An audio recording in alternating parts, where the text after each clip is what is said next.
नमस्कार मित्रांनो, माझे नाव वैष्णवी जिपकाटे। तर आज आपण शिकणार आहोत बघा काय शिकणार आहोत आज आपण ऑस्मोटिक प्रेशर। याच्या आधी आपण काय पाहिलं होतं, रूट वॉटर कोणत्या कोणत्या पद्धतीने ऍब्झॉर्ब करतो पाहिलं होतं का। सर्वात आधी आपण पाहिलं की रूट कोणत्या टाईपचं वॉटर ऍब्झॉर्ब करू शकतो, कोणत्या टाईपचं वॉटर ऍब्झॉर्ब करू शकतो, कॅपिलरी वॉटर। त्याच्यानंतर आपण पाहिलं की रूट्स वॉटर ऍब्झॉर्ब करण्यासाठी कोणत्या कोणत्या मेथडचा वापर करतो। तर पहिली मेथड कोणती पाहिली होती आपण मागच्या व्हिडिओमध्ये, इम्बिबिशन पाहिली होती। इम्बिबिशन म्हणजेच काय, हे जे वॉटर मॉलिक्युल्स होते ते फक्त सरफेसवर अटॅच व्हायचे, ठीक आहे। त्याच्यानंतर काय पाहिलं, ऑस्मॉसिस पाहिली, डिफ्युजन पाहिलं। तर डिफ्युजन मुळे काय होत होतं की हे जे बाहेरचे वॉटर मॉलिक्युल्स होते ते कुठे येत होते, इथे, म्हणजे सेल वॉल, ही जी सेल वॉल आहे आणि ही प्लाझ्मा मेम्ब्रेन आहे, ओके। तर सेल वॉल आणि प्लाझ्मा मेम्ब्रेनच्या मध्ये वॉटर मॉलिक्युल्स येत होते कोणत्या प्रोसेसने, डिफ्युजनच्या प्रोसेसने, ओके। तर डिफ्युजनच्या प्रोसेसने इथपर्यंत आले। मग आतमध्ये रूट हेअर मध्ये कोणत्या प्रोसेसने गेले आतमध्ये, तर ती होती ऑस्मॉसिस। कोणती होती, ऑस्मॉसिस। ही होती सेमी परमिएबल मेम्ब्रेन असायची मधात आणि ती सिलेक्टिव्हली परमिएबल असायची। तर सिलेक्टिव्ह पार्टिकल्सलाच आतमध्ये घ्यायची। तर ते आपण पाहिलं होतं ना ऑस्मॉसिस मध्ये। तर ह्या सगळ्या प्रोसेसेस, इम्बिबिशन, डिफ्युजन आणि नंतर ऑस्मॉसिस। आता आपण पाहणार आहोत ऑस्मोटिक प्रेशर। ऑस्मोटिक प्रेशर विषयी थोडासा पाहू, त्याच्यानंतर पाहू आपण फॅसिलिटेटेड डिफ्युजन, वॉटर पोटेन्शियल आणि आता समजा बघा हा रूट हेअर आहे, ठीक आहे। मी पूर्ण ओव्हरव्ह्यू देऊन ठेवते आधीच की आपल्याला काय काय शिकायचं आहे, ओके। तर हा रूट हेअर आहे आणि मेन रूट समजा हा आहे, ठीक आहे, हा मेन रूट झाला आणि इथून या रूट मधून हा रूट हेअर निघालेला आहे, ओके। तर वरती काय असेल, प्लांट असेल, ओके। तर रूट हेअर, आता वॉटर आधी इम्बिबिशनच्या थ्रू रूट हेअरवर काय झाला, ऍब्झॉर्ब झाला। त्याच्यानंतर रूट हेअर सेल वॉल आणि प्लाझ्मा मेम्ब्रेनच्या मध्ये झाला डिफ्युजनच्या थ्रू। त्याच्यानंतर रूट हेअरच्या आतमध्ये आला ऑस्मॉसिसच्या थ्रू। त्याच्यानंतर आता रूट हेअर मध्ये आलेला आहे, आता हा वॉटर रूट हेअर मध्ये इथपर्यंत येईल, ठीक आहे। आता रूट मध्ये काय असतात, मग सेल असतात। सेल मध्ये मग स्ट्रक्चर असतो, काय असतो की कॉर्टेक्स, वेगवेगळ्या सेलचे नाव असतात। आधी येतो कॉर्टेक्स, ठीक आहे, कॉर्टेक्स आला। कॉर्टेक्सच्या नंतर येते एंडोडर्मिस येते। एंडोडर्मिसच्या मधात एक कॅस्पेरियन स्ट्रीप असते, ठीक आहे। त्याच्यानंतर येते पेरिसायकल, पेरिसायकलच्या नंतर येते मग झायलम। आता पाण्याला एवढे सगळे अडथळे पार करून द्यावे लागतील। आता ते कशा पद्धतीने तो पार करते ते आपल्याला बघायचंय, ओके। तर आधी आपण पाहू ऑस्मोटिक प्रेशर, ठीक आहे। चॅप्टरचं नाव तर आपण लिहिलंच नाही, तर चॅप्टरचं नाव आहे चॅप्टर नंबर 6, काय आहे, प्लांट वॉटर रिलेशन। सांगा कसं वाटत आहे प्लांट आणि वॉटरचं रिलेशन, चांगला वाटत आहे का। जसे जसे शिकत जाल तसं तसं आणखी बघा इंटरेस्ट वाढत जाईल तुमचा। फक्त आता थोडेसे धीर धरून राहा, ठीक आहे। चॅप्टर आता जस्ट रंगात येऊन राहिले, ओके। तर काय बघायचं आपल्याला, ऑस्मोटिक प्रेशर। आता मी तुम्हाला मागच्या व्हिडिओमध्ये, मागच्या लेक्चरमध्ये ऑस्मॉसिस काय असते ते शिकवलं। तर ऑस्मॉसिसच्या सहाय्याने आपण ऑस्मोटिक प्रेशर बघणार आहोत, ओके। तर ऑस्मॉसिस काय असते बघा, आधी मी तुम्हाला समजावून सांगते आणि मग नोट्स कसे काढायचे ते सांगणार आहे आणि प्रश्न पण कसे येऊ शकतात ते पण सांगणार आहे, ओके। तर बघा ऑस्मॉसिस काय शिकवलं होतं मी, की काय असते, ही सेल वॉल, ही सेमी परमिएबल मेम्ब्रेन आणि ही हा सेल सॅप आहे, ओके। तर इथून इम्बिबिशन झाला, वॉटर मॉलिक्युल्स आले। त्याच्यानंतर डिफ्युजनच्या थ्रू हे जे वॉटर मॉलिक्युल्स होते हे सेल मेम्ब्रेन आणि सेल वॉलच्या मधात आले। आता ऑस्मॉसिस झाली म्हणजेच काय झालं, हे जे इथले मधातले मॉलिक्युल्स होते ते कुठे गेले, सेल सॅप मध्ये गेले, म्हणजे सेलच्या आतमध्ये गेले। तर आता लक्ष द्या, ऑस्मॉसिस झाली म्हणजेच इथले जे मॉलिक्युल्स होते ते कुठे गेले, सेल सॅप मध्ये गेले। आता सेल सॅप मध्ये मॉलिक्युल्स गेलेले आहेत, तर काय होईल, इथं वॉटर वाढेल का, सेल सॅप मध्ये वॉटर वाढेल आणि सेल सॅप मध्ये वॉटर वाढला तर काय होईल, या सेलला जास्त वॉटरची गरज नाही आहे, सेल फुटून जाईल, जास्तच वॉटर गेला तर फुटेल की नाही। तर वॉटर पाहिजे पण क्वांटिटी व्यवस्थित पाहिजे, योग्य क्वांटिटी मध्ये पाहिजे। तर काय करते की ही जी सॉरी ठीक आहे, तर ही जी प्लाझ्मा मेम्ब्रेन आहे आणि इकडे वॉटर जात आहे। आता काय होते की इथे वॉटर जास्त झाला तर इथून एक प्रेशर लागतो, की आता नको बाबा, वॉटर नको, जास्त वॉटर येऊ द्यायचं नाही. तर हा आहे ऑस्मोटिक प्रेशर. काय आहे? Osmotic pressure. तुम्हाला प्रॉपर डेफिनेशन तुमच्या पुस्तकमध्ये दिलेली आहे. तर समजण्याचं बघा, आधी समजलं का ते सांगा, की ऑस्मोसिसच्या थ्रू वॉटर इकडे जात आहे, ठीक आहे, पण सेलची पण लिमिट असते. खूप सारा वॉटर जर आतमध्ये गेला तर सेल फुटून जाईल ना. हा, तर तसं होऊ नये यासाठी काय असतं, तिकडे आतून एक प्रेशर लागते, ठीक आहे. हे जे वॉटर मॉलिक्युल्स आहेत हेच इकडे प्लाझ्मा मेम्ब्रेनवर प्रेशर लावतात आणि तो प्रेशर इकडे लागल्यामुळे मग हे जे वॉटर मॉलिक्युल्स इथून जात होते ते जातील का, कारण या बाजूचे वॉटर मॉलिक्युल्स प्रेशर लावून राहिले की आता एंट्री नको, जागा फुल झालेली आहे. तर तो जो प्रेशर लागतो त्याला ऑस्मोटिक प्रेशर असे म्हणतात. ओके, तर बघा प्रॉपर डेफिनेशन काय आहे. The pressure exerted due to osmosis is osmotic pressure. जो ऑस्मोसिसच्या थ्रू प्रेशर लागत आहे त्या प्रेशरला ऑस्मोटिक प्रेशर असे म्हणतात. इझी डेफिनेशन, हेडिंग टाकायची ऑस्मोटिक प्रेशर आणि त्याच्यामध्ये लिहायची डेफिनेशन काय, the pressure exerted due to osmosis is called as osmotic pressure. Okay, त्याच्यानंतर बघा पहिला पॉईंट क्लिअर झाला, ऑस्मोटिक प्रेशर काय असते. त्याच्यानंतर बघा तुम्हाला थोडंसं याच्यामध्ये मॅथमॅटिकल टर्म्स येतील. मॅथमॅटिक्स सारखे थोडेसे सॉल्व्ह करण्यासाठी प्रॉब्लेम्स येऊ शकतात. Diffusion pressure, deficit, turgor pressure, osmotic pressure हे सगळे मी सांगणार आहे समोरच, ठीक आहे. तर ऑस्मोटिक प्रेशर लक्षात ठेवा. ओके, त्याच्यानंतर काय म्हणते बघा, osmotic pressure is the pressure of the solution which is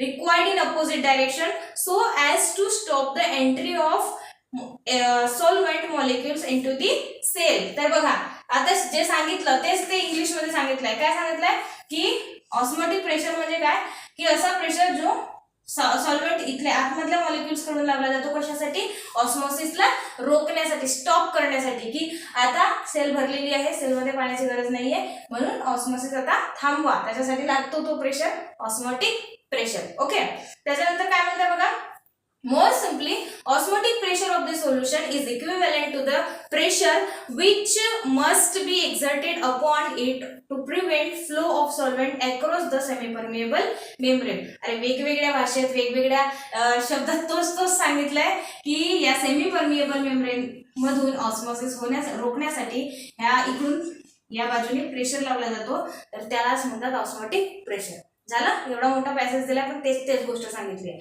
त्याच्यानंतर बघा देअरफॉर, आता डीपीडी तुम्हाला मी मागच्या लेक्चरमध्ये सांगितलं होतं, मागच्या लेक्चर्स पाहिले असाल तर तुम्हाला डीपीडी समजलं असेल. तर डीपीडी आपल्याला बघायचं असेल सेलचं, तर डीपीडीचा फॉर्म्युला आहे. बरं मला सांगा डीपीडीचा लॉंग फॉर्म काय असतो रे? DPD means diffusion pressure deficit, आणि सिंपल भाषेमध्ये आपण याला काय म्हणत होतो, थर्स्ट ऑफ दी सेल, म्हणजे सेलची तहान कशी काढायची. आता पेपरमध्ये प्रश्न आला की सेलचं डीपीडी सांगा, डीपीडी काढा आणि काही व्हॅल्यू दिले असतील तुम्हाला, तर कोणत्या व्हॅल्यू दिल्या असतील सांगते बघा. डीपीडीचा फॉर्म्युला बघा काय आहे, ओपी मायनस टीपी. हे काय आहे, तर DPD is equal to OP minus TP. OP means osmotic pressure and TP means turgor pressure. तुम्हाला माहितीच आहे ऑस्मोटिक प्रेशर मी आता समजून सांगितलं, आणि टर्गर प्रेशर म्हणजेच काय, हे जो आतमध्ये काय होते, वॉटरचे मॉलिक्युल्स वाढतात. आता वॉटरचे मॉलिक्युल्स कोणावर प्रेशर लावतील, वॉलवर, की वॉल मोठी हो, आता वॉटर आणखी येऊन राहिलंय तर वॉल परत जाईल ना. हा, तर वॉल जी मोठी होत जाईल तर तिच्यावर प्रेशर लागेल. जसं मी तुम्हाला एक्झाम्पल सांगते, फुग्यामध्ये आपण काय भरतो, हवा भरतो ना, तर हवा भरल्यावर फुगा पणच जातो. तर का पणच जातो, कारण हवेचे जे मॉलिक्युल्स आहेत ते आतमधून फुग्याला काय लावतात, प्रेशर लावतात. तशाच पद्धतीने इथं होते की हे जे वॉटर जो आहे ऑस्मोसिसच्या थ्रू आतमध्ये येऊन राहिलाय, तर तो वॉटर या वॉलवर काय लावतो, प्रेशर लावतो. तर त्या प्रेशरला म्हणतात टर्गर प्रेशर. कोणतं प्रेशर, टर्गर प्रेशर. आणि हा जो टर्गर प्रेशर आहे हा फ्लॅसिड सेलचा झिरो असतो. काय असतो, झिरो. आता फ्लॅसिड सेल म्हणजे काय, फ्लॅसिड सेल म्हणजे अशी सेल ज्याच्यामध्ये पाण्याची कमी आहे, म्हणजे एकदम पिचकलेली सेल. आता जी सेल आधीच पिचकली आहे म्हणजे तिच्यामध्ये पाणी नाहीये, तर पाणी नाहीये तर मला सांगा या वॉलवर प्रेशर लागेल का? नाही. तर फ्लॅसिड सेलमध्ये टर्गर प्रेशर 0 असतो आणि टर्जिड सेल असते, टर्जिड म्हणजे फुगलेली सेल, तर फुगलेल्या सेलवर टर्गर प्रेशर हा जास्त असतो. समजलं का? तर ते पाहू आपण. पण एवढं समजलं का? DPD is equal to OP minus TP. ठीक आहे. आता बघा तुम्हाला एक कंडिशन आहे आणि बघा ही जी हा जो टर्गर प्रेशर आहे फ्लॅसिड सेल मधला, सॉरी टर्जिड सेल मधला टर्गर प्रेशर, तर हाच turgor pressure is equal to wall pressure पण म्हणू शकतो. Turgor pressure. आता मला सांगा, तुम्हाला फिजिक्स मध्ये शिकवलं गेलं असेल की आपण जेवढा प्रेशर इथून लावतो तेवढाच प्रेशर बॉल सुद्धा आपल्याला लावत आहे, पण आपल्याला दिसत नाहीये. ठीक आहे, लावते. आपण जेवढा प्रेशर इथं लावतो तेवढाच प्रेशर बॉल सुद्धा आपल्याला लावते. तर तशाच पद्धतीनं आता हा जे वॉटर आहे, हा जेवढा प्रेशर या सेलवरला लावणार आहे, सेलवर पण तेवढाच प्रेशर याला लागेल का अपोज करण्यासाठी? हा. तर टर्गर प्रेशर हा वॉल प्रेशरच्या एवढा असतो. जे कोणत्या सेलमध्ये? टर्जिड सेलमध्ये. तर टीपी इज इक्वल टू आपण डब्ल्यूपी पण म्हणू शकतो. WP means wall pressure. आता मी बोलत आहे एक एक याचा मी लिहून देणार नाहीये, मी जसे बोलते तसे तुम्ही त्यांचे लॉंग फॉर्म लिहून ठेवायचे जर माहित नसतील तर. ओके. पण हे सगळे टर्म्स मी मागच्या व्हिडिओमध्ये शिकवलेले आहेत. ठीक आहे. तर DPD is equal to OP minus TP. तर आता बघा टीपी इज इक्वल टू आपल्याला माहित झालं की डब्ल्यूपी आहे, तर आपण याला असं लिहू शकतो का? DPD is equal to OP minus WP लिहू शकतो, कारण डब्ल्यूपी कोणाच्या बरोबर आहे? टीपीच्या बरोबर आहे. तर टीपीच्या ठिकाणी आपण डब्ल्यूपी पण ठेवू शकतो. तर डीपीडी कसं काढायचं समजलं का? ठीक आहे. आता मी तुम्हाला थोडासा थोडंसं सांगते की डीपीडी कसं. आता एखाद्या फ्लॅसिड सेलचा तुम्हाला डीपीडी काढायचा आहे. Flaccid sale. आता फ्लॅसिड सेल म्हणजे काय? जिच्यामध्ये पाण्याची कमी आहे तिची काय काढायची? डीपीडी. मला सांगा, ज्या सेलमध्ये जी फ्लॅसिड सेल आहे म्हणजे पिचकलेली सेल आहे, तिचा डीपीडी जास्त असेल की कमी असेल? डीपीडी म्हणजे काय? तहान. तहान. मग मला सांगा, ज्या सेलमध्ये पाणी कमी आहे त्या सेलमध्ये डीपीडी जास्त, त्या सेलचा डीपीडी जास्त असेल की कमी असेल? डीपीडी कशी असेल? किती असेल? अरे डीपीडी जास्त असेल ना, तहान जास्त असेल ना. फ्लॅसिड सेलमध्ये पाण्याची कमी. तर मला सांगा, जिथं पाण्याची कमी आहे तिथं तहान जास्त असेल ना. तर मला सांगा फ्लॅसिड सेलचा डीपीडी जास्त असेल ना. समजलं का? कन्फ्यूज व्हायचं नाही. ओके. तर बघा फ्लॅसिड सेलचा डीपीडी हा जास्त असेल आणि फ्लॅसिड सेलमध्ये जो वॉल प्रेशर आहे तो काय असणार आहे? 0. काय असेल? 0. आता वॉल प्रेशर म्हणजे काय? आता एखादी सेल फ्लॅसिड आहे बिचारी, तिच्यामध्ये पाणीच नाहीये, समजा एवढंच पाणी आहे, तर मला सांगा या वॉलवर प्रेशर लागेल का? नाही लागणार. वॉलवर प्रेशर नाही लागत आहे म्हणजे वॉल प्रेशर 0. तर डीपीडी कोणाच्या बरोबर झाला? फ्लॅसिड सेलमध्ये डीपीडी, फ्लॅसिड सेलच्या डीपीडी कोणाच्या बरोबर झाला? फ्लॅसिड सेलच्या डीपीडी ऑस्मोटिक प्रेशर बरोबर झाला का? जेवढा प्रेशर ऑस्मोटिकच्या थ्रू, ऑस्मोटिक प्रेशर म्हणजे ऑस्मोसिसच्या थ्रू जो प्रेशर लागणार आहे तोच डीपीडी, तीच तहान होईल का सेलची? समजत आहे का? फ्लॅसिड सेलचं. आता टर्गर सेलचं बघा. टर्जिड सेल म्हणजेच, आता टर्जिड सेल बघा, टर्जिड सेल म्हणजे फुगलेली सेल जिच्यामध्ये फुल वॉटर आहे. ठीक आहे. तर एखादी सेल आहे तिच्यामध्ये भरपूर पाणी आहे, तर जिच्यामध्ये भरपूर पाणी आहे तिला जास्त तहान लागेल का? नाही लागणार ना. आता तहान जास्त नाही लागणार तिला, पण काय होते बघा त्याच्यामधला डीपीडी कसा काढायचा? आता याच्यामध्ये टर्जिड सेलमध्ये डीपीडी कसं येईल? डीपीडी इज इक्वल टू, इथं ऑस्मोटिक प्रेशर पण असेल आणि वॉल प्रेशर पण असेल, तर ऑस्मोटिक प्रेशर जो काही दिला असेल तो लिहायचा आणि इकडे वॉल प्रेशर पण लागेल. ओके. समजलं का? तर लक्षात ठेवायचं, तुम्हाला छोटासा पॉइंट दिलेला आहे. फ्लॅसिड सेलचा जो टर्गर प्रेशर आहे तो 0 असतो. आणि कसं 0 असतो ते समजलं का? कारण पाण्याची कमी असते, पाण्याची कमी असल्यामुळे टर्गर प्रेशर लागणार नाही किंवा वॉल प्रेशर लागणार नाही. ओके. तर फ्लॅसिड सेलचा टर्गर प्रेशर 0 आणि टर्जिड सेलच्या, लक्षात ठेवा टर्जिड सेल याच्यामध्ये भरपूर पाणी आहे, तर टर्जिड सेलचा डीपीडी पण टर्जिड सेलचा डीपीडी 0 असतो. टर्जिड सेलमध्ये भरपूर पाणी आहे, पाण्याची गरज नाहीये, तर तिची तहान 0 असेल ना, तर तहान 0. टर्जिड सेलचा डीपीडी 0 आणि फ्लॅसिड सेलचा टर्गर प्रेशर 0. कंडिशन समजली का? ओके. तर हा होता ऑस्मोटिक प्रेशर. तर ऑस्मोटिक प्रेशर समजला. ओके. याच्यामध्ये तुम्हाला कोणत्या प्रकारचे प्रश्न येतील? ऑस्मोटिक प्रेशर या टॉपिक मधून एक तर असा प्रश्न येऊ शकतो एका मार्कसाठी की व्हॉट इज ऑस्मोटिक प्रेशर. तर तुम्हाला ते डेफिनेशन द्यायची आहे. Pressure exerted due to osmosis called as osmotic pressure. झाली डेफिनेशन. त्याच्यानंतर तुम्हाला डीपीटी विचारू शकते. तुम्हाला ऑस्मोटिक प्रेशर दिलं जाईल, वॉल प्रेशर दिलं जाईल आणि डीपीटी विचारलं जाईल. किंवा असा प्रश्न येऊ शकतो की टर्जिट सेलचा डीपीटी किती असतो, हाय असतो, कमी असतो, 0 असतो, किंवा एखादी व्हॅल्यू दिली जाईल. तर तुम्ही काय म्हणाल, टर्जिट प्रेशरची डीपीटी 0. डीपीटी म्हणजे तहान. टर्जिट तिच्यामध्ये पाणी भरपूर आहे म्हणून टर्जिट सेलचा डीपीटी जो आहे तो 0 असेल आणि फ्लॅसिड सेलचा टर्गर प्रेशर 0. समजलं? हा. तर हा आहे हा टॉपिक. आता तुम्ही म्हणाल, तुम्हाला प्रश्न येईल, यार हे शिकवून तर राहिले तुम्ही, पण टर्गर प्रेशरचं काम काय आहे? टर्गर प्रेशर लागतो पण कशासाठी, काय होते याने? तर काय होते बघा, तुम्हाला तुमच्या पुस्तकमध्ये डू यू नो दिलेला आहे. ठीक आहे.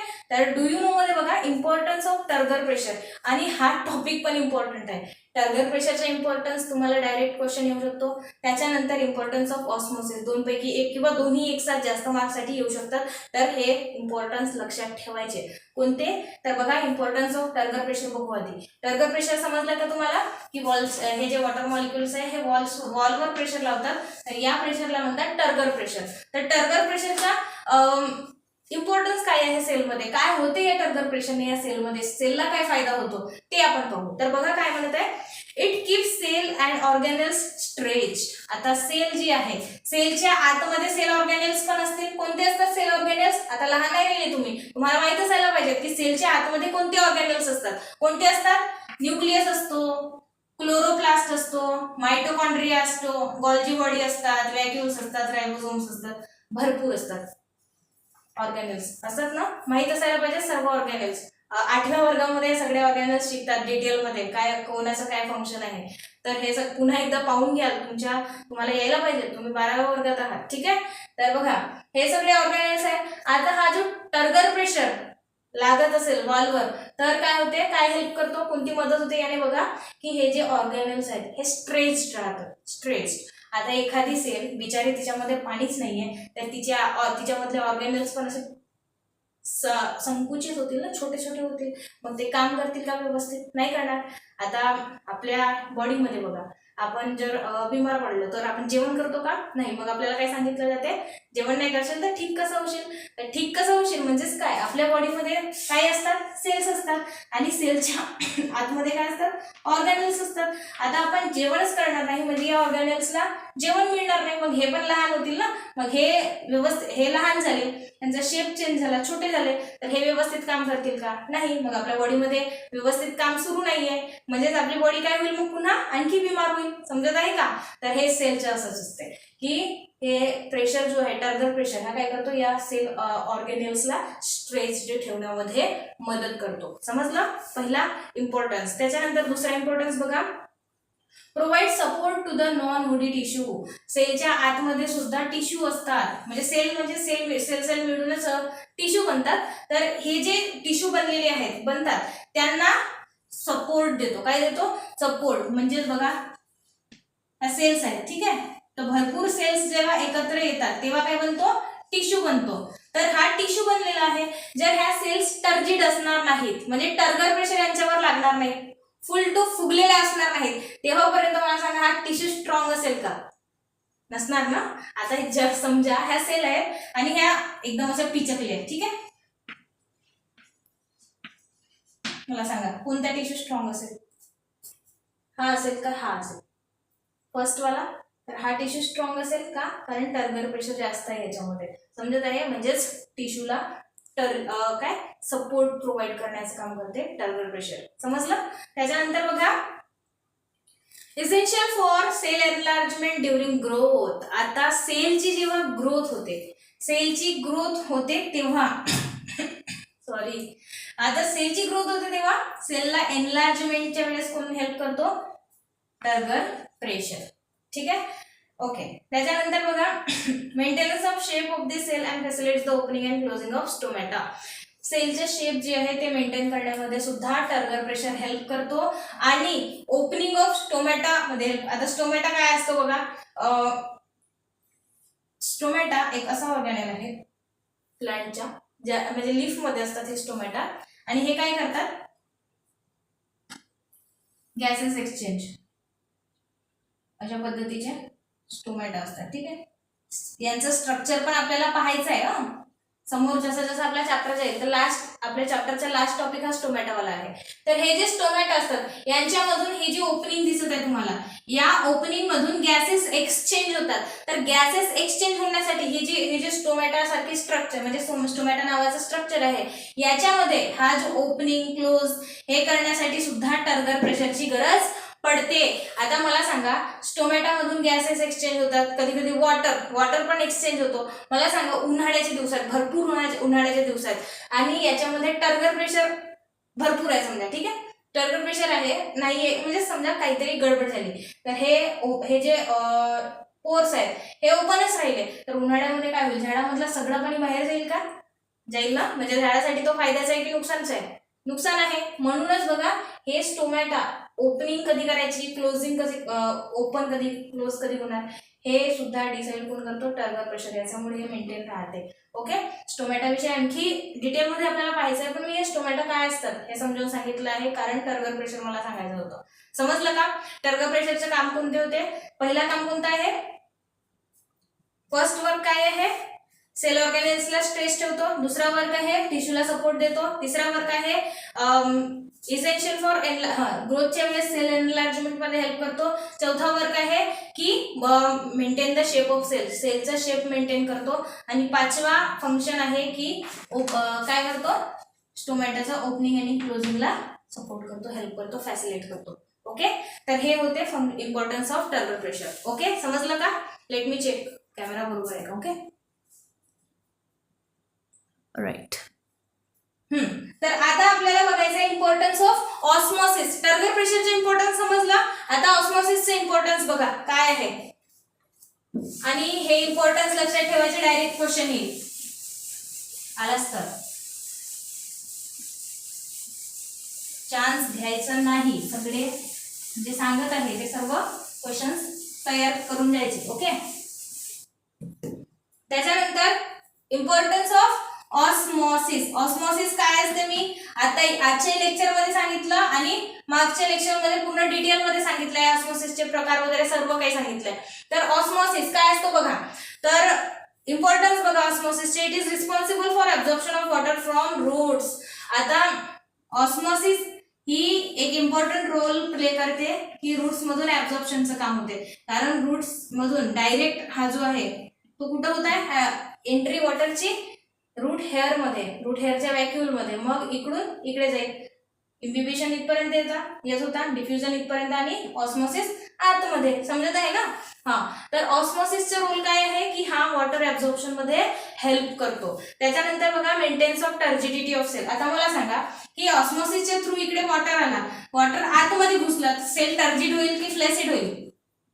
सेल काय होईल? फ्लॅसिड होईल की टर्जिड होईल? टर्जिड होईल ना, कारण वॉटर येत आहे, सेल फुगेल ना. तर सेलची टर्जिडिटी मेंटेन करण्यासाठी सुद्धा ऑस्मॉसिस हेल्प करते. ठीक आहे, दुसरा फंक्शन. त्याच्यानंतर बघा facilitates cell to cell movement of water. आता ही जी ऑस्मॉसिस आहे, आता इथपर्यंत तर ठीक आहे, हे व्हॅक्यूल आहे, इथपर्यंत वॉटर इझिली जाईल, पण इथून पुन्हा सेल्स सुरू होतील. आता मला सांगा, इथून आता या सेलमध्ये पाणी जाईल, मग दुसऱ्या सेलमध्ये जाईल, तिसऱ्या सेलमध्ये जाईल, असं सेल मधून जाईल ना. तर या सेलमध्ये काय टर्जिडिटी म्हणजे काय म्हणते बघा, turgidity of maintain the turgidity of cell. तर हे जे सेल आहेत यांची पण टर्जिडिटी मेंटेन करण्यामध्ये ऑस्मॉसिस हेल्प करते. ओके, त्याच्यानंतर offers the resistance of drought and frost. काय म्हणताय बघा की ड्रफ म्हणजे दुष्काळ. जेव्हा दुष्काळ पडतो तेव्हा ही जी ऑस्मॉसिस आहे ही आता ऑस्मॉसिसच्या थ्रू इकडे वॉटर जात आहे, म्हणजे बाहेर दुष्काळ असलं तरी वॉटरची अवेलेबिलिटी असेल थोडीफार प्लांटमध्ये, तर अशा पद्धतीनं हे प्लांटला हेल्प करतात. आता बघा सीझन चालू असते, आता आपली सीझन चालू आहे सध्या धानाची. धान आहे आपल्या बांध्यामध्ये. तर बघा कधी कधी काय होते, ऊन तापते, भरपूर ऊन तापते. तरी असं होते का कधी की आपली जी माती आहे, बांधीतली माती जरी वाढली जरी असेल, जागा सुकली असेल, तरीही झाड असं जशी जागा सुकली तसं झाड असं अचानक एकदम वाळूनच जातं का? नाही जात ना, काही काळानंतर पुन्हा पाणी आला तर हा झाड जसा होता तसाच राहते आणि पाणी आलं तर आणखी टर्जिट होते, छान दिसते, होते की नाही असं. तर कशामुळे तो थोडे दिवस झाड जिवंत राहतो, तर तो कशामुळे राहतो, या ऑस्मोटिक प्रेशर, ऑस्मोसिसमुळे जो पाणी याच्या आतमध्ये गेलेला आहे तो पाणी या झाडाला टर्जिट ठेवण्यामध्ये व्यवस्थित या सेल्सला टर्जिट ठेवण्यामध्ये हेल्प करतो, म्हणजे दुष्काळाशी सामना करण्यात ऑस्मोसिस मदत करते. ठीक आहे. त्याच्यानंतर जास्त दव पडला, जास्तच पाणी पडला तर ऑस्मोटिक प्रेशर पाण्याला येऊ पण नाही देत ना आतमध्ये. जास्त झाला तर ठीक आहे, मग तो ओला दुष्काळ होऊन जातो. पण जास्तच पाणी आला तर असं होते का की झाड एकदम सडूनच गेले जास्त पाणी झाल्यावर? नाही, कारण ऑस्मोटिक प्रेशर लागतो की पाणी काय म्हणतो, अब हमें नहीं चाहिए, वॉटर हमें नहीं चाहिए. तर त्याच्यामुळे झाड म्हणजे हे जे सेल्स आहेत जास्त फुगत पण नाही, व्यवस्थित राहतं.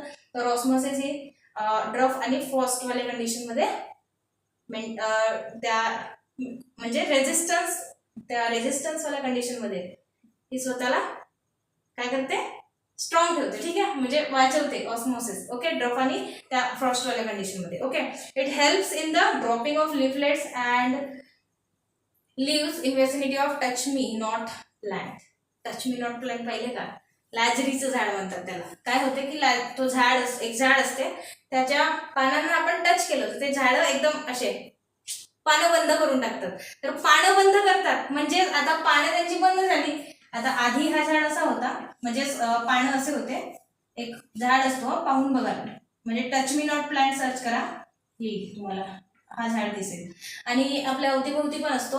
याच्या पानाला जर तुम्ही असं टच केला तर हा झाड एकदम नाही का असं बंद होतो, म्हणजे याचे पानं काय होतात, एकदम असे बंद होऊन जातात. हा खाली पडतो, असं एकदम बंद होऊन जातो हा झाड. टच मी नॉट नावच त्याचं आहे, मला हात लावू नका. ठीक आहे. तर बघा, मग हा एक पानं असे बंद झाले. आता यांना उघडण्यासाठी कशाची गरज असेल, टर्गर प्रेशरची गरज असेल, म्हणजे सेल्स आता मोठ्या व्हायला पाहिजेत की नाही. तर त्याच्यासाठी सुद्धा या प्लांटचा वापर, या प्रोसेसचा यूज होतो. इम्पॉर्टन्स आहे याच्यामध्ये, या झाडामध्ये, टच मी नॉट वाल्या प्लांटमध्ये. सर्च कराल मोबाईलमध्ये टच मी नॉट प्लांट, आणि तुमच्या अवतीभोवती पण तुमच्या आई वडिलांना विचाराल की लाजरीचं झाड कुठं आहे, मला पाहायचं आहे, आणि त्याला टच करून बघा, असं बंद होतो तो झाड. ठीक आहे. ओके, तर हे झालं इम्पॉर्टन्स कोणाचं, ऑस्मोसिसचं. ठीक आहे. आता आपण पाहू फॅसिलिटेटेड डिफ्युजन. तुम्हाला डायरेक्टली क्वेश्चन येऊ शकतो याच्यामधून. तर नोट्स व्यवस्थित तुम्हाला पॉईंट दिलेले आहेत, छोटे छोटे पॉईंट दिलेले आहेत. तर हे 4-5 एकाचे बघा, टर्बो प्रेशरचे 4-5 पॉईंट आहेत आणि ऑस्मोटिक प्रेशरचे 4-5 पॉईंट आहेत, ते तुम्ही करून घ्यायचे. ओके. त्याच्यानंतर बघा फॅसिलिटेटेड डिफ्युजन. आता फॅसिलिटेटेड डिफ्युजन काय असतो, फॅसिलिटेटेड डिफ्युजन शिकलो का आपण? तर तेच बघायचंय, फॅसिलिटेटेड डिफ्युजन, त्याचाच प्रकार काय आहे बघा. Passive absorption of solutes when medicated by carrier is called as facilitated diffusion. Definition important आहे फॅसिलिटेटेड डिफ्युजनची. तर फॅसिलिटेटेड डिफ्युजन बघा, मी समजावून सांगते. फॅसिलिटेटेड, ओके, फॅसिलिटेटेड डिफ्युजन. आता फॅसिलिटेटेड डिफ्युजन म्हणजे काय, डिफ्युजन जर मी डिलीट आहे. ठीक आहे. तर फॅसिलिटेटेड डिफ्युजन काय होते बघा, याच्यामध्ये डिफ्युजनच होते. डिफ्युजन म्हणजे काय, वॉटर मॉलिक्युल्स आतमध्ये जाणे. ठीक आहे. तर आतमध्ये तर गेले, तर फॅसिलिटेटेड डिफ्युजन म्हणजे काय की हा जो डिफ्युजन आहे हा स्पेशल चॅनल्सच्या थ्रू होतो. कोणाच्या थ्रू, चॅनल्स, स्पेशल चॅनल्स असतात, म्हणजे ज्याच्यासाठी टॅक्सी असते. समजा बघा, मी तुम्हाला प्लाझ्मा मेम्ब्रेन शिकवली होती. प्लाझ्मा मेम्ब्रेन काय होती, बायलेयर होती काय, अशा पद्धतीचे.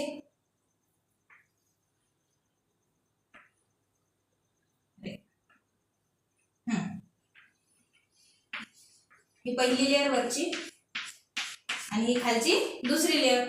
इकडून पण ही पहिली लेअर आणि ही दुसरी लेअर, आणि खाली काय होते, लिपिड्स. आता बघा फॅसिलिटेटेड डिफ्युजन म्हणजे काय, याच्यामध्ये डिफ्युजन होतो पण याच्यामध्ये कॅरियरची थ्रू, कॅरियर याच्यासाठी स्पेशल रस्ता असतो, स्पेशल प्रोटीन असतात, कॅरियर प्रोटीन, इथूनच हा डिफ्युजन होऊ शकतो आणि याला म्हणतात फॅसिलिटेटेड डिफ्युजन. म्हणजेच बघा, एखादा हे जे लिपिड आहे ज्यांना वॉटर आवडत नाही, काय आवडत नाही, पाणी आवडत नाही, ठीक आहे. तर पाणी आवडत नाही तुम्हाला, तेलाला कधी पाणी आवडते का? लिपिड म्हणजे एक प्रकारचे ऑइली स्टिकी पदार्थ आहे, ऑइली, ठीक आहे, ऑइल समजा. तर यांना ते पाणी आवडत नाही, तर पाणी इथून जाऊ शकत नाही. एकदा हे जे प्रोटीन्स आहेत यांच्यामधून पाणी जाईल, पण आतमध्ये कसं जाईल? आतून इकडे जाणार नाही, कारण लिपिड्स जाऊ देणारच नाही. तर बघा, जर एखादा फॅटी मॉलिक्यूल असता तर तो डायरेक्टली गेला असता, याला स्पेशल प्रोटीनची गरज पडली नसती. पण आता वॉटर आहे, वॉटर आणि लिपिडची दुश्मनी असते, 36चा आकडा. तर वॉटरसाठी स्पेशल चॅनल्स असतात. तर त्या चॅनल्समधून जेव्हा पाणी जातो तेव्हा त्याला फॅसिलिटेटेड डिफ्युजन म्हणतात. आणि फॅसिलिटेटेड डिफ्युजन पहिल्याच लाईनमध्ये दिला आहे, it is a passive absorption of solute. आता पॅसिव्ह ॲब्झॉर्प्शन म्हणजे काय, की याच्यासाठी स्पेशल फोर्स लावलेली असते, जाण्यासाठी स्पेशल मेम्ब्रेन असतात, पण याला पैसे लागत नाही, फुकट जातो हा. आता फुकट म्हणजे काय? झाडाकडे काही पैसे आहेत का? आपल्याकडे पैसे राहते, आपण पैशाने व्यवहार करतो, पण झाड पैशाने व्यवहार करतो का? नाही. तर झाडाकडे असते एनर्जी. काय असते? एनर्जी. झाडाला या फॅसिलिटेटेड डिफ्युजनसाठी एनर्जी लागत नाही. पॅसिव्ह आहे ही प्रोसेस. पॅसिव्ह म्हणजेच without energy, without expenditure of energy, याच्यामध्ये एनर्जी लागत नाही. समजत आहे का? एखादा व्यक्ती असला, समजा एखादा व्यक्ती आहे, त्याने काही चूक केली, समजा एखादा पॉलिटिशियन, आपण पिक्चरमध्ये पाहतो, पॉलिटिशियनचा एखादा मुलगा आहे, त्या मुलाने काहीतरी चूक केली, तर त्याची चूक अशी कशी पदरात घेतली जाते ना, असतात ना मोठे मोठे नेते, मग अरे जाऊ द्या पॉलिटिशियनचा पोरगा आहे, मग त्याच्यासाठी स्पेशल वेगळेच काय फोर्स लावले जातात, काय सोडून टाका त्याला. तर वॉटर तसाच आहे. वॉटर काय करतो? याच्यासाठी स्पेशल चॅनल्स असतात, आणि तेही फुकट, विदाउट एनर्जी. तर हा फुकटच आतमध्ये जातो. फुकट म्हणजे झाडासाठी इम्पॉर्टंट आहे, झाडाला इम्पॉर्टंट आहे, पण तो पिक्चरवाला एक्झाम्पलने लक्षात ठेवा. फॅसिलिटेटेड डिफ्युजन, याच्यासाठी फॅसिलिटी आहे, व्यवस्थित जाण्यासाठी पैसा लागणार नाही. समजलं का? हे तर बघा, काय आता जो काही सांगायचं होतं ते सगळं मी इथं सांगून टाकलेलं आहे. आता आपल्याला फक्त रीडिंग करायची आहे, ठीक आहे, आणि तेच सांगितलंय. बघा काय म्हणत आहे, passive absorption of solutes when medicated by the carrier. हा पॅसिव्ह ऑब्झर्प्शन होत आहे विदाउट एक्सपेंडिचर ऑफ एनर्जी, आणि एका कॅरियरने होत आहे. कॅरियर दिसत आहे का तुम्हाला? हा प्रोटीन दिसत आहे का? Special type of protein. तर carrier is called as facilitated diffusion. Definition important आहे, पुस्तकामध्ये टिक करून ठेवा फॅसिलिटेटेड डिफ्युजन, आणि नोट्स बनवत असाल तर नोट्स मध्ये लिहून ठेवा. त्याच्यानंतर बघा, particles that are lipid soluble can easily diffuse through the lipoproteins membrane. जे लिपिड सोल्युबल पार्टिकल्स असते, जे लिपिड मध्ये इझिली मिक्स होऊ शकतात, असे पार्टिकल्स हे इझिली डिफ्यूज होतात. यांना कशाही स्पेशल फोर्सची गरज पडत नाही. पण जे मॉलिक्युल्स या लिपिड मध्ये सोल्युबल होत नाही, वॉटर कधी तेलामध्ये सोल्युबल असतो का? मिक्स होतो का तेलामध्ये? नाही होत ना. तर जे मॉलिक्युल्स लिपिड सोल्युबल असतात ते डायरेक्टली जातात, आणि जे लिपिड सोल्युबल असतात त्यांना स्पेशल प्रोटीनची गरज असते. आणि स्पेशल प्रोटीन मधून जे मॉलिक्युल्स जातात विदाउट एक्सपेंडिचर ऑफ एनर्जी न लावता, त्या टाइपच्या डिफ्युजनला म्हणतात फॅसिलिटेटेड डिफ्युजन. ओके. त्याच्यानंतर काय म्हणते बघा, the diffusion of hydrophilic solute has to be facilitated because their diffusion across the membrane is difficult. का? कारण की बघा, हे जे वॉटर सोल्युबल जे फॅट इनसोल्युबल म्हणजे हे जे लिपिड मध्ये इनसोल्युबल मॉलिक्युल्स आहेत, हे इझिली आतमध्ये, इथून आतमध्ये इझिली नाही जाऊ शकत, म्हणून यांच्यासाठी स्पेशल प्रोटीन असते. ओके, ठीक आहे. त्याच्यानंतर काय म्हणताय बघा, membrane protein provide such sites for facilitated diffusion. आता मेम्ब्रेन प्रोटीन, आता हा मेम्ब्रेन प्रोटीन आहे, ही साइट प्रोव्हाइड करता येईल, फॅसिलिटी देता याला ट्रान्सफर होण्यासाठी. ओके.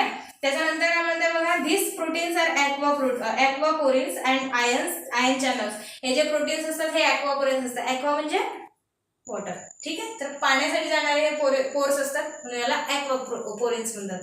ठीक आहे. तर बघा, these proteins help to move substances across membrane without the expenditure of energy. सांगितले तुम्हाला की हा पॅसिव्ह ऑब्झर्प्शन आहे. पॅसिव्ह ऑब्झर्प्शन म्हणजेच काय, की यामध्ये एनर्जीचं एक्सपेंडिचर करावं लागत नाही. ओके. त्याच्यानंतर concentration gradient must be present for the molecule to be diffuse through facilitated diffusion. आता फॅसिलिटेटेड डिफ्युजन साठी एक कंडिशन आहे, ते जे आपण आतापर्यंत पाहत आलो इम्बिबिशन मध्ये, ऑस्मोसिस मध्ये, डिफ्युजन मध्ये, तेच कंडिशन इथं पण आहे. काय म्हणताय, कन्सन्ट्रेशन ग्रेडियंट असेल तरच.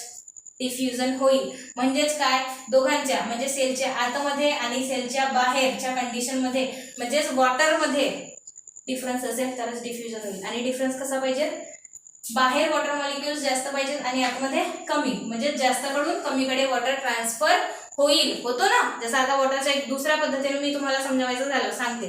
तर वॉटर उंच जागा ठिकाण आहे आणि त्या ठिकाणी असं वॉटर आपण पाडलं. तर मला सांगा, वॉटर उंच ठिकाणावरून पुन्हा उंचावर जाईल की खालभागाकडे येईल? खालभागाकडे येईल. तर इथं पण तेच आहे, काय की जिथं जास्त वॉटर आहे तिथून कमी वॉटरच्या भागाकडे पाणी येणार आहे. इथं उंच आणि खाल असा काही कॉन्सेप्ट नाहीये, पण लक्षात ठेवा, जिथं जास्त वॉटर आहे तिथून जास्त वॉटर कन्सन्ट्रेशन कडून कमी वॉटर कन्सन्ट्रेशन कडे वॉटर फ्लो होणार आहे. ही डिफ्युजन, फॅसिलिटेटेड डिफ्युजनची कंडिशन आहे. समजलं का? आता जसा आता मी तुम्हाला सांगते बघा, काय असते, रिझर्वेशन असते, मुलांसाठी रिझर्वेशन असते. तर रिझर्वेशनसाठी बघा, तुम्हाला फ्रीमध्ये शिक्षण होऊ शकते, पण एक कंडिशन आहे, तुम्हाला जास्त मार्क आणावं लागते, हो की नाही? असते ना. तर तेच आहे, इथं फ्रीमध्ये तुमच्या ट्रान्सपोर्ट आम्ही करून देऊ शकतो, पण कंडिशन आहे इथं जास्त वॉटर मॉलिक्युल्स पाहिजे. समजलं फॅसिलिटेटेड डिफ्युजनचं? ओके. तर हा आहे फॅसिलिटेटेड डिफ्युजन. एकदम स्टोरी टाईप, बिनधास्त, जबरदस्त. समजलं का? आता आपण पाहणार आहोत वॉटर पोटेन्शियल. आता वॉटर पोटेन्शियल काय आहे, आता लास्ट टॉपिक आहे आपला, सॉरी लास्ट टॉपिक नाही, वॉटर पोटेन्शियल. त्याच्यानंतर आपण प्लाझ्मोलिसिस घेऊ आणि नंतर हे पाथवेज घेऊ का? बरं, हे पाथवे जे आहेत ते आपण नेक्स्ट लेक्चरमध्ये घेऊ. आता आपण काय घेऊ, वॉटर पोटेन्शियल आणि प्लाझ्मोलिसिस कंप्लीट करू आणि चॅप्टर ओव्हर करू. चॅप्टर नाही, क्लास ओव्हर करू आजचे. ठीक आहे. तर बघा, वाटल्यास तुम्ही आजच दुसराही व्हिडिओ बनवून ठेवते आणि एक साथ दोन्ही व्हिडिओ अपलोड करून दे. ठीक आहे. तर बघा, फॅसिलिटेटेड डिफ्युजन समजलं का सर्वांना? समजलं असेल तर एक लाईक नक्की करा. ठीक आहे. तर बघा, त्याच्यानंतर आपण पाहणार आहोत वॉटर पोटेन्शियल. वॉटर पोटेन्शियल काय असतो, वॉटरचं पोटेन्शियल नेक्स्ट टॉपिक. आणि वॉटर पोटेन्शियल क्वेश्चन येऊ शकतो.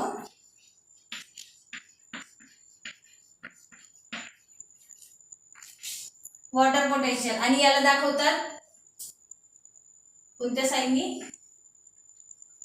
त्रिशूळ. त्रिशूळ दिसत आहे का तुम्हाला? तर हा आहे त्रिशूळ. नाव आहे याचा साय. काय आहे नाव? साय.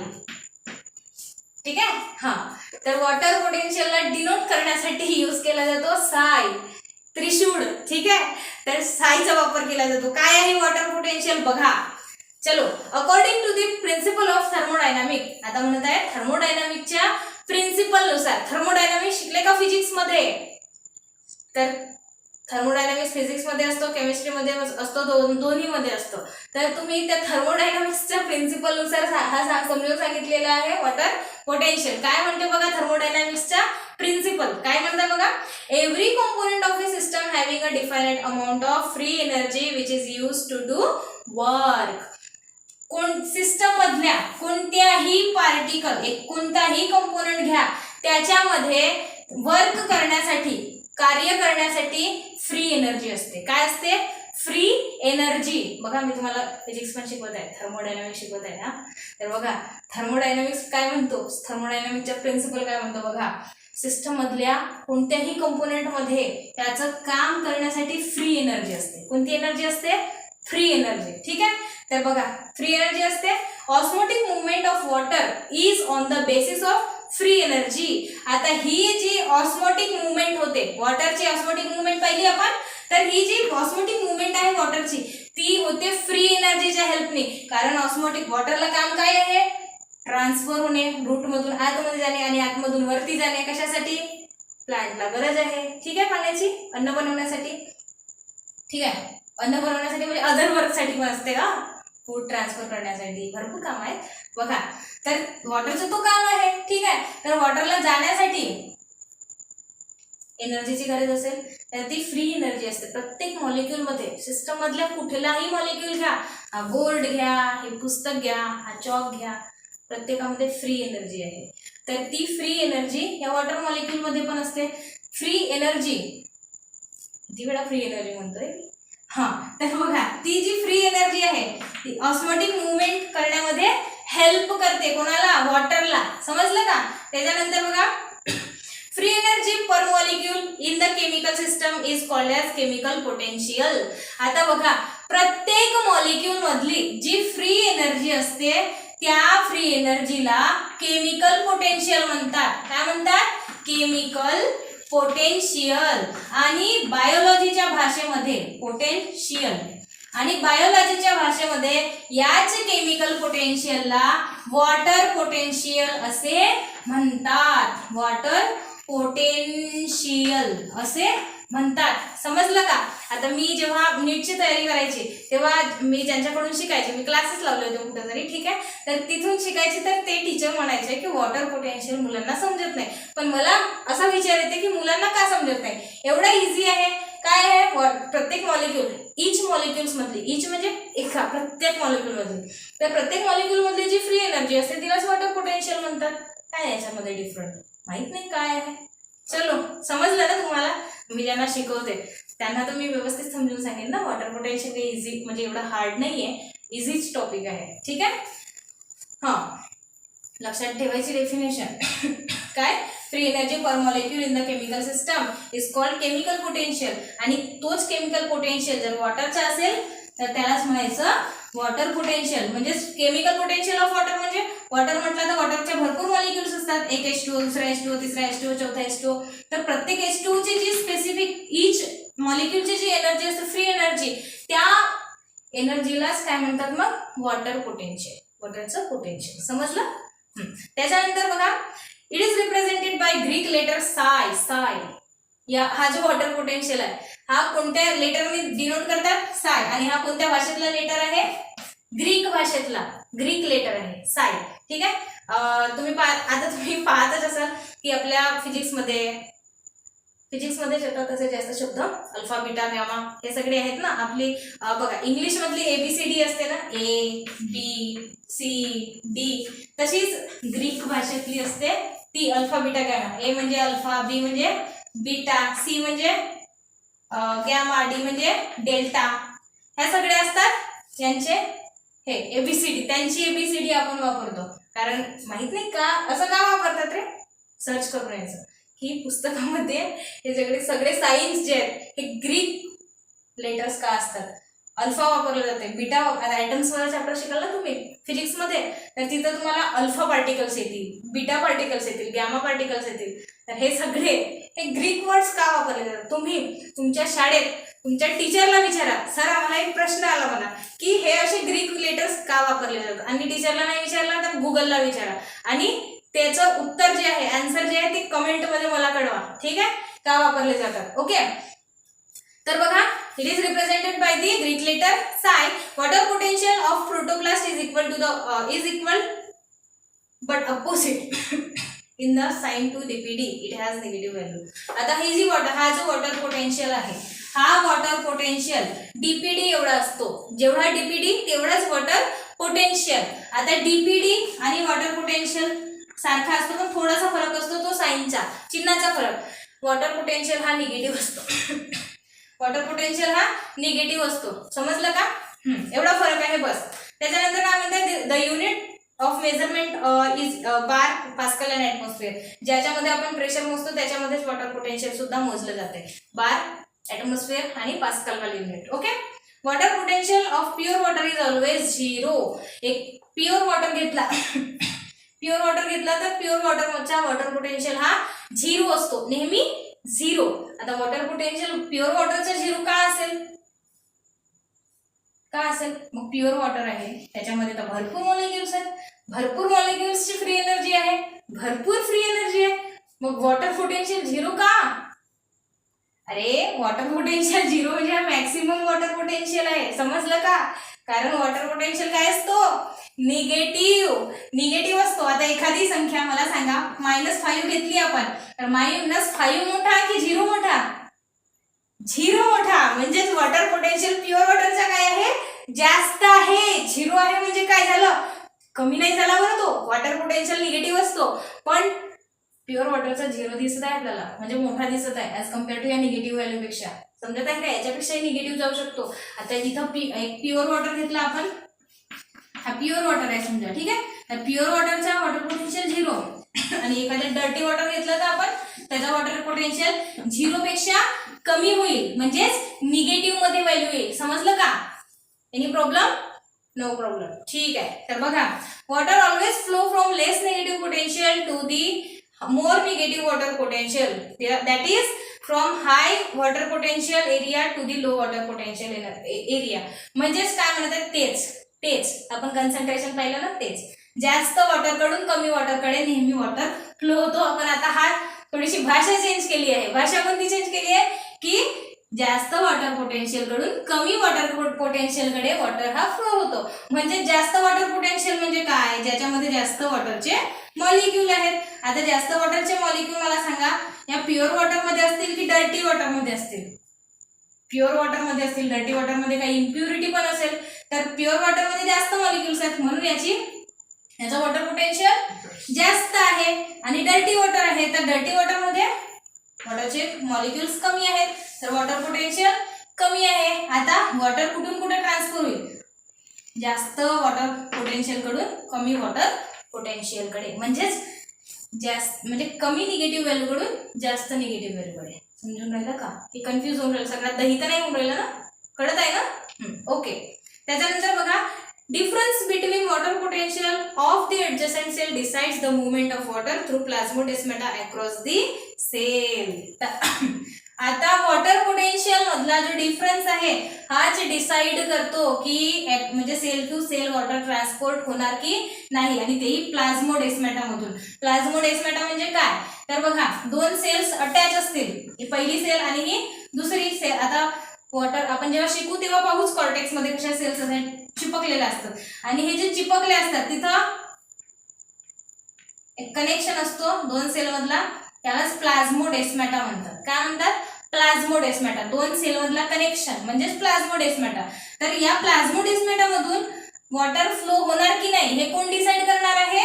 Water potential. जर इथं वॉटर पोटेन्शियल जास्त असेल तरच समोरच्या सेल मध्ये वॉटर ट्रान्सफर होईल. म्हणजे इथं वॉटर पोटेन्शियल वॉटर जास्त आहे, तर वॉटरची प्रॉपर्टी काय आहे? जास्त वॉटर कडून कमी वॉटर कडे जाणे. तर या सेल मध्ये कमी वॉटर आहे, म्हणजेच काय होईल? इथलं पाणी इकडे ट्रान्सफर होईल, मग इथं वाढेल पाणी, मग इथून समोरच्या सेल मध्ये जाईल, समोरच्या सेल मध्ये जाईल, आणि असं करत करत सेल जो पाणी आहे तो रूट कंप्लीट करेल. आणि रूटच्या नंतर मग कोण लागते? खालून स्टेम लागते, मग स्टेमच्या वरती जाईल. झॅलम मध्ये पोहोचलं की मग स्टेमच्या वरती. ओके, अशा पद्धतीने वॉटर हा ट्रान्सपोर्ट होतो. तर हा आहे वॉटर पोटेन्शियल. समजलं का? काही अडचण? तुम्हाला हार्ड वाटलं का हा टॉपिक? आहे ना? इझीच आहे, काही हार्ड नाहीये. चलो, वॉटर पोटेन्शियल संपलेला आहे या ठिकाणी. आता फॅक्टर्स अफेक्टिंग वॉटर ऍब्झॉर्प्शन. आपला मेन टॉपिक काय होता? वॉटरचे ऍब्झॉर्प्शन होता. वॉटरचे ऍब्झॉर्प्शन इन्हिबिशन, डिफ्युजन आणि ऑस्मोसिसनी होत होता. ऑस्मोसिसच्या नंतर आपण ऑस्मोटिक प्रेशर पाहिलं, त्याच्यानंतर इम्पॉर्टन्स ऑफ टर्गर प्रेशर पाहिलं, इम्पॉर्टन्स ऑफ ऑस्मोसिस पाहिलं, त्याच्यानंतर फॅसिलिटेटेड डिफ्युजन पाहिलं. आता आपल्याला पाहायचं आहे की वॉटरच्या ऍब्झॉर्प्शन साठी कोणते फॅक्टर्स अफेक्ट करतात, म्हणजेच कोणते काय कमी जास्त झालं तर वॉटरचे ऍब्झॉर्प्शन थांबू शकते, कमी होऊ शकते, जास्त होऊ शकते, काय होऊ शकते ते आपण पाहू. ठीक आहे. आणि हे फॅक्टर्स तुम्हाला व्यवस्थित पॉइंट वाईज दिलेले आहेत. आणि इम्पॉर्टंट टॉपिक आहे हा टॉपिक सुद्धा लर्न करून टाकायचा, म्हणजे समजून घ्यायचं आधी आणि मग पुस्तकमध्ये पेपरमध्ये उतरवायचं. ओके. तर बघा कोणते फॅक्टर्स अफेक्ट करतात. Factors affecting water absorption. काय आहे पहिला factor? Presence of capillary water is essential. आपण आधी शिकलो की वॉटर चार प्रकारचे असतात: gravitational water, hygroscopic water, combined water आणि कॅपिलरी वॉटर. तर बाकी पहिले तीन जे वॉटर होते, ग्रॅव्हिटेशनल, हायग्रोस्कोपिक आणि कंबाईंड, हे वॉटर हा जो वॉटर होता हे रूट्स ऍब्झॉर्ब करू शकत नव्हते. एकच टाईपचा वॉटर होता जो ऍब्झॉर्ब करू शकत होते. कोणता? Capillary water. तर कॅपिलरी वॉटर असायला पाहिजे तरच ऍब्झॉर्प्शन होईल. पहिला फॅक्टर अफेक्ट करू शकतो. जर कॅपिलरी वॉटर प्रेझेंट नसेल सॉइल मध्ये तर वॉटर ऍब्झॉर्ब होणार नाही. त्याच्यानंतर दुसरा, rate of water absorption is maximum at soil temperature between 20 to 30 degree Celsius. जर सॉइलचा टेम्परेचर, ज्या सॉइल मध्ये झाड लावलेला आहे त्या सॉइलचा टेम्परेचर 20 ते 30 डिग्री सेल्सिअस असेल तर वॉटरचे ऍब्झॉर्प्शन जे आहे ते मॅक्सिमम होईल. कळलं का? मॅक्सिमम वॉटर ऍब्झॉर्प्शन कधी होणार आहे, जेव्हा सॉइलचं टेम्परेचर किती असायला पाहिजे, 20 degree Celsius to 30 degree Celsius एवढं टेम्परेचर सॉइलचं असायला पाहिजे, तेव्हा मॅक्सिमम वॉटर ऍब्झॉर्प्शन ही कंडिशन आहे. ठीक आहे, जर याच्यापेक्षा कमी झाला तरी मॅक्सिमम वॉटर ऍब्झॉर्प्शन होणार नाही, जास्त झाला तरीही होणार नाही. ही आहे ऑप्टिमम कंडिशन. 20 ते 30, 20 आणि 30च्या मधात कुठं पण असायला पाहिजे. 20 असू शकतो, 21 असू शकतो, 22, 23, 30 पर्यंत कुठं पण. ओके, त्याच्यानंतर बघा, high concentration of solutes in soil water reduce the rate of absorption of water. हो बघा, वॉटरमध्ये सॉइल मध्ये जर सोल्यूट पार्टिकल जास्त असेल, सोल्यूट म्हणजे कोणते असतात, सोडियम, मॅग्नेशियम, पोटॅशियम, सॉल्ट, वेगवेगळे मिनरल्स वगैरे असतील, हे जर जास्त असले तर वॉटरचे ऍब्झॉर्प्शन जास्त होणार नाही. का नाही होणार, इथं पोटॅशियम असेल तर पोटॅशियम वॉटर सोबत हायड्रेट बनवून टाकेल, मॅग्नेशियम हायड्रेट बनवून टाकेल आणि तो कशामध्ये कन्वर्ट होईल, कंबाईन वॉटर मध्ये कन्वर्ट होईल आणि कंबाईन वॉटर प्लांट ऍब्झॉर्ब करू शकत नाही. तर जास्त सोल्यूट असले तर वॉटरचे ऍब्झॉर्प्शन कमी होईल. समजलं का? त्याच्यानंतर नेक्स्ट टॉपिक बघा, poorly aerated soil have show poor absorption rate. आता एरिएटेड सॉइल म्हणजे आता ही जी सॉइल आहे, हे सॉइल मध्ये एअरच नाहीये, एकदम जे सॉइलचे पार्टिकल्स आहेत ते एकदम असे चिपकले आहेत. मला सांगा, एकदम सॉइलचे पार्टिकल असे चिपकले असतील तर कॅपिलरी वॉटर असेल का तिथं? कॅपिलरी वॉटर कशाला म्हणतो, सॉइलच्या पार्टिकल्स मध्ये जो वॉटर असतो, हे जे पार्टिकल्स आहेत सॉइलचे आणि ही जी जागा असते मध्ये, या जागेमध्ये जो वॉटर असतो त्याला म्हणतात कॅपिलरी वॉटर. आता मला सांगा, ज्या वॉटरमध्ये एअरच नाही, म्हणजे एकदम पार्टिकल्स असे कॉम्पॅक्टली अरेंज आहेत, त्याच्यामध्ये मला सांगा कॅपिलरी वॉटर भेटेल का? नाही मिळणार ना. तर ज्या सॉइलमध्ये जी एरिएटेड नाहीये, काय म्हणतात, पुअरली एरिएटेड, ज्याच्यामध्ये एअर जास्त नाहीये, त्या वॉटरमध्ये, त्या सॉइलमध्ये रूट्स ऍब्झॉर्प्शन जास्त करू शकणार नाहीत. म्हणून बघा, आपण घरी आता आपल्या घरी वांग्याचे वगैरे झाडं लावतो ना आपण, तर काय करतो, वांग्याच्या झाडांना थोडंसं असं किंवा कांदे लावतो, तेव्हा कांद्यांना पण असं करतात, बाजूबाजूने थोडीशी माती जी आहे ती एरिएटेड केली जाते, म्हणजे थोडीशी ती भुसभुशीत माती केली जाते, जेणेकरून काय, एअर आतमध्ये जाईल आणि एअर आतमध्ये जाईल म्हणजेच काय असेल, त्या वॉटरच्या मातीच्या मॉलिक्युल्स मध्ये जागा असेल आणि त्या जागेमध्ये मग वॉटर राहू शकतो आणि त्या वॉटरलाच मग हे रूट्स जे आहेत ते ऍब्झॉर्ब करू शकतात. म्हणजे पुअरली एरिएटेड म्हणजे ज्या मातीमध्ये जास्त एअर नाहीये, जी माती भुसभुशीत नाहीये, त्या मातीमध्ये ऍब्झॉर्प्शन जास्त होणार नाही. समजलं? त्याच्यानंतर काय म्हणतात, increase transpiration accelerates the rate of absorption of water in the irrigated soil. तर बघा, इन्क्रीज ट्रान्सपिरेशन रेट. आता ट्रान्सपिरेशन म्हणजे काय, की लीफ मधून पाणी बाहेर जाणे in the form of vapours.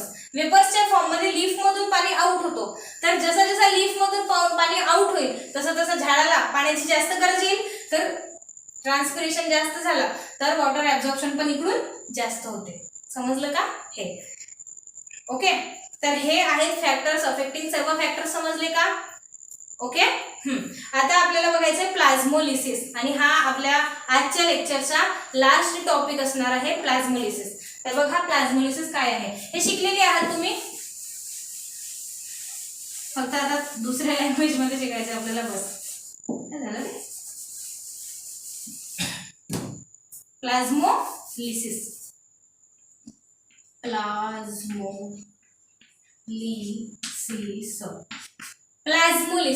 प्लाझ्मोलिसिस म्हणजे काय, exosmosis in the living cell when placed in hypertonic solution is called plasmolysis. आता हायपरटॉनिक सोल्युशन मी तुम्हाला मागे शिकवलेलं होतं मागच्या लेक्चर मध्ये. तर हायपरटॉनिक सोल्युशन मध्ये जेव्हा आपण एखाद्या सेलला ठेवतो तर काय होते बघा, हायपरटॉनिक कंडिशन मध्ये, हायपरटॉनिक अर्थ सांगितला होता,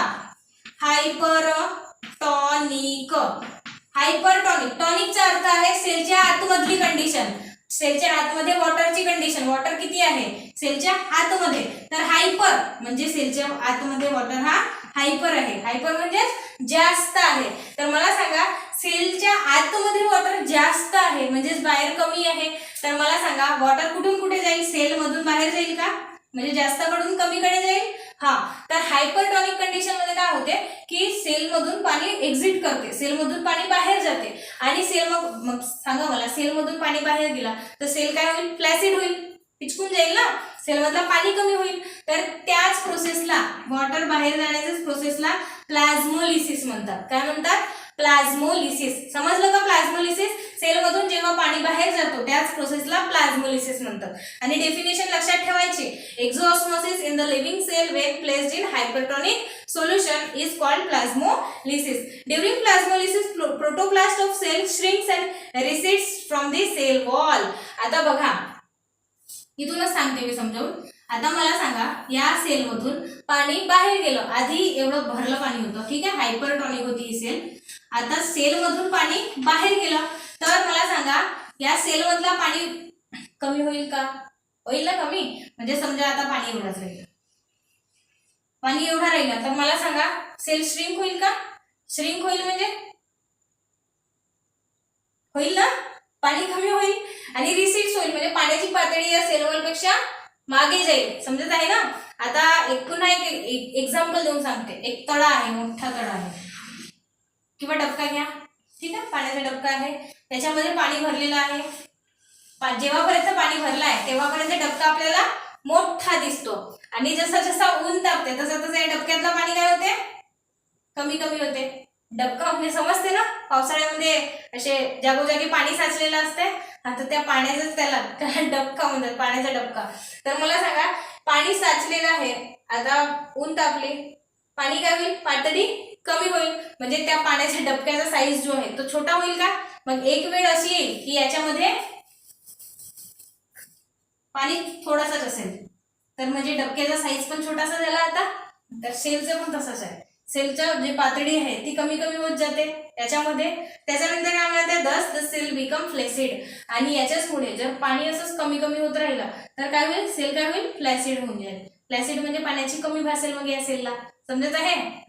तर काय होईल बघा, in plasmolysed cell the gap is develop between the cell wall and protoplast. पाहिलं, हे जे सेल वॉल आहे आणि हा प्रोटोप्लास्ट आहे आतमधला, तर म्हणजे पाण्याची पातळी, ठीक आहे. तर यांच्यामध्ये गॅप झाली का डेव्हलप, तर ही जी गॅप दिसत आहे ही आहे ती प्रोटोप्लास्ट आणि सेल वॉल मधली गॅप ही डेव्हलप होते. आणि बघा, this gap is filled by the outer solution. मग आता मला सांगा, आधी या सेल मधला पाणी बाहेर गेला, कोणत्या प्रोसेसनी, प्लाझ्मोलिसिसनी. प्लाझ्मोलिसिस झाली, सेल मधला पाणी बाहेर गेला. आता सेल मधलं पाणी बाहेर गेला, सेल बिचारी हिच्याकडेच पाणी कमी राहिलं, आता हिच्याकडे पाणी येईल ना दुसरीकडून, हिच्यामध्ये पाणी कमी झालं, आता बाहेरची कंडिशन वाढली, याच्यामध्ये बाहेरच्या कंडिशन मध्ये पाणी जास्त असेल तर आतमध्ये दुसरा सोल्युशन येईल का, येईल ना. समजत आहे.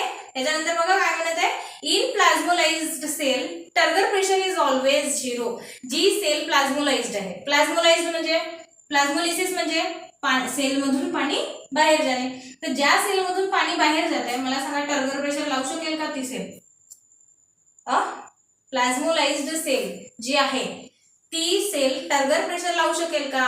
आधीच बिचारी सेल आधी भरली होती, तिच्यातलं पाणी खाली झाला, थोडासाच राहिला, तर ही जी सेल आहे इथं टर्गर प्रेशर लावेल का, वॉलवर टर्गर प्रेशर लावेल का, कारण प्रोटोप्लास्टच कमी झाला. समजत आहे का. तर लक्षात ठेवायचं, प्लाझ्मोलाइज्ड सेल टर्गर प्रेशर 0. प्लाझ्मोलाइज्ड सेलमध्ये, ज्या सेलमध्ये प्लाझ्मोलायसिस होते त्या सेलमध्ये टर्गर प्रेशर नेहमी 0 असतो. त्याच्यानंतर when such cells is placed in hypotonic solution. आता ही हायपरटॉनिक सोल्युशन कंडिशन झाली की ही जी सेल आहे ही हायपरटॉनिक आहे.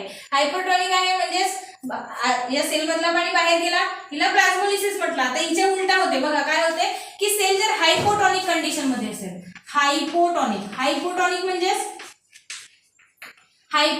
टॉनिक म्हणजे सेलच्या आतमधली कंडिशन, वॉटरची कंडिशन सेलच्या आतमधली. तर सेलच्या आतमध्ये वॉटरची कंडिशन काय आहे, हायपो म्हणजे वॉटर सेलच्या आतमध्ये काय आहे, कमी आहे. तर सेलच्या आतमध्ये वॉटर कमी आहे, तर मग पाणी कुठून कुठे जाईल, जास्तकडून कमीकडे जाईल. सेलच्या आतमध्ये कमी आहे तर बाहेर जास्त असेल, तर बाहेरून आतमध्ये येईल का. तर या प्रोसेसला म्हणतात डिप्लाझ्मोलिसिस. काय म्हणतात, डिप्लाझ्मोलिसिस.